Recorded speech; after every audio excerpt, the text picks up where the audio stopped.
दोस्तों नमस्कार। मैं राधेश्याम यादव और आप देख रहे हैं मेरा विद्रोही चैनल। आप सभी का मेरे चैनल पर बहुत बहुत बहुत स्वागत है। आपने जो भी प्रेम और दुलार मुझे दिया है उसके लिए मैं हृदय से आप सबका आभारी हूँ। मुझे उम्मीद ही नहीं बल्कि पूर्ण विश्वास है कि आगे भी आपका स्नेह मुझे मिलता रहेगा। आप मेरे वीडियो को लाइक करें और अभी तक अगर मेरे चैनल को सब्सक्राइब नहीं किया है तो मेरे विद्रोही चैनल को सब्सक्राइब करें। मित्रों, क्या कभी आपने सोचा कि सुख और दुख कहाँ से आता है, इसे कौन देता है और इसका जिम्मेदार कौन है? अगर इस तरह के सवाल आपके मन में भी पैदा होते हैं तो यह वीडियो आपके लिए है। आप बिना स्किप किए इस वीडियो में अंत तक बने रहें। इस वीडियो में आपके ऐसे तमाम सवालों के जवाब मिलने वाले हैं। मित्रों, जो भी दुख मिलता है उस दुख का जिम्मेदार हम किसी दूसरे को ठहराते हैं, अपने पड़ोसियों को ठहराते हैं, अपने मित्रों को ठहराते हैं, अपने शत्रुओं को ठहराते हैं, घर परिवार के सदस्यों को ठहराते हैं। अगर पति दुखी होता है तो उसको का जिम्मेदार वो पत्नी को मानता है, अगर पत्नी दुखी होता है तो उसका जिम्मेदार पति को मानती है, बाप दुखी है तो बेटे को जिम्मेदार समझता है, बेटा दुखी है तो बाप को जिम्मेदार समझता है। लेकिन वास्तव में क्या ये लोग उसके जिम्मेदार हैं? और तो सबसे मुख्य चीज है कि अगर दुख आता है तो हम उसका जिम्मेदार दूसरों को ठहराते हैं, लेकिन अगर सुख मिलता है, कोई बड़ी सफलता मिलती है तो उसका जिम्मेदार हम खुद को ठहराते हैं कि मेरी क्वालिटी के चलते, मेरी गुणवत्ता के चलते मुझे सफलता मिली है, मेरी गुणवत्ता के चलते मुझे मान सम्मान मिल रहा है। लेकिन दोनों पर ही हमारा नियंत्रण नहीं है। एक सांप अपने गुलाम के साथ एक जंगल में शिकार पर निकला था। वह गुलाम अपने बादशाह का बहुत ही वफादार गुलाम था। बादशाह उससे बहुत प्रेम भी करता और उस पर विश्वास भी करता था। जब जिस जंगल से गुजर रहे थे उस जंगल में एक पेड़ पर उस बादशाह ने एक विचित्र फल देखा। ऐसा फल उसने आज के पहले कभी न देखा था।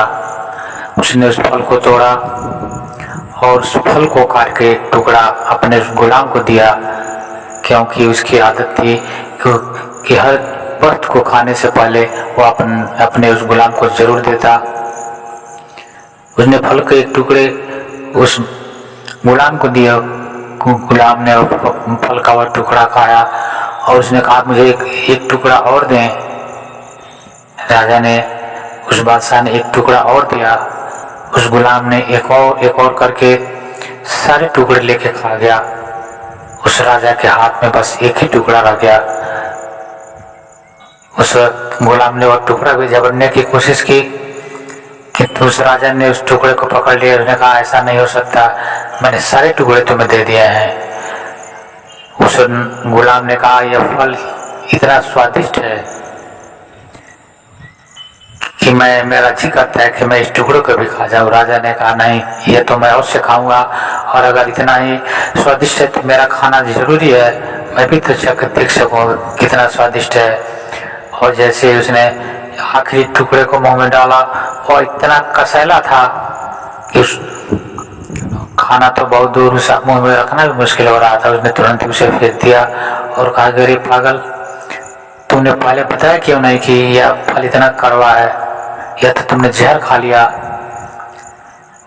उस गुलाम ने मुस्कुराते हुए जवाब दिया, महाराज, जिन हाथों से मुझे इतना मान सम्मान मिला, जिन हाथों से न जाने कितने स्वादिष्ट व्यंजन और कितने स्वादिष्ट फल खाए हों, उस हाथ से अगर एक कड़वा फल भी मिल गया तो उसकी शिकायत क्या करना। मुझे फल नहीं, मुझे तो सिर्फ वो हाथ दिखाई दे रहा है जिसने मुझे इतना मान सम्मान दिया है, जिसने मुझे इतने स्वादिष्ट फल दिए हैं। और यही बात मैं आप सबसे कहना चाहूँगा कि दुख और सुख दोनों देने वाला वो परमात्मा है। दुख भी वही देता है, सुख भी वही देता है, क्योंकि वही जगत नियंता है। पूरी दुनिया पर उसका नियंत्रण है। दुख तो हमारे कर्मों के हिसाब से मिलते हैं, दुख तो हमारे व्यवहार के अनुसार मिलते हैं, लेकिन हमारा दुख, अगर हमें दुख मिलता है तो हम उसके जिम्मेदार दूसरों को ठहराते हैं, लेकिन सुख की जिम्मेदारी हम खुद ले लेते हैं। या कार्य अधूरा है, कोई भी हमारा कार्य पूरा नहीं है, हम जो भी कार्य करते हैं अधूरा करते हैं, और इसीलिए हमारा जीवन दुख और तनाव से भरा हुआ है।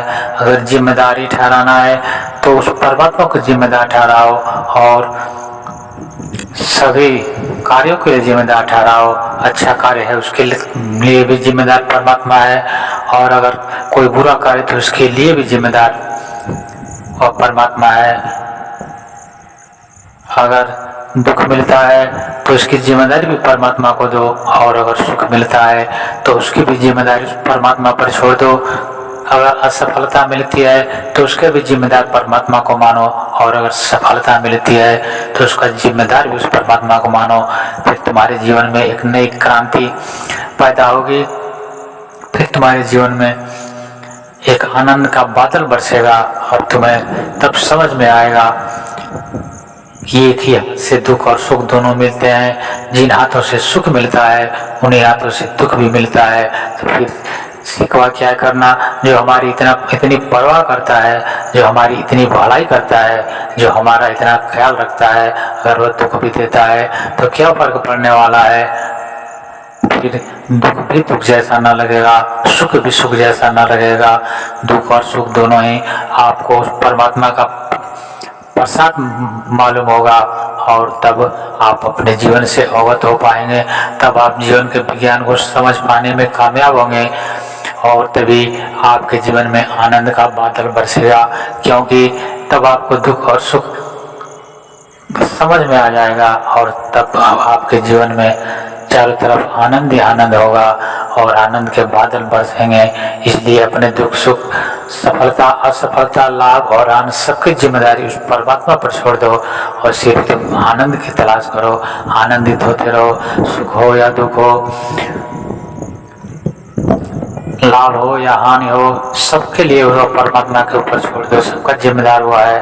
और फिर तुम सिर्फ देखते रहो दृष्टा बन करके। फिर तुम्हारे जीवन में एक अद्भुत घटना घटती है, और तुम उस परम आनंद को पाते हो, जिस आनंद को पाने के लिए तुम जन्मों जन्मों से भटकते रहे थे, जिस आनंद का अनुभव करने के लिए तुम जुगों जुगों से भटकते रहे हो। तब पाओगे कि वह आनंद तुम्हारे भीतर था। वह आनंद तो हर पल बरस रहा था, बस आंखें खोलने की देर थी, उसे समझने की देर थी। आनंद तो जुगों जुगों से बरसता रहा था, आनंद तो हर पल भी बरस रहा था। जिन्हें तुम दुख समझ रहे थे, जिन्हें तुम बाधा समझ रहे थे, वास्तव में वही आनंद का स्रोत था, वो आनंद के झरने थे। तब आपके जीवन में पहली बार उस परमात्मा के लिए एक सम्मान का भाव जागता है, एक आदर का भाव जागता है। मित्रों, आप मेरे इस वीडियो को लाइक करें, और अभी तक अगर आपने मेरे मित्रों इस चैनल को सब्सक्राइब नहीं किया है तो सब्सक्राइब कर लें। मिलते हैं अगले वीडियो में एक नए विषय के साथ। तब तक के लिए नमस्कार, जय हिंद, जय भारत, वंदे मातरम।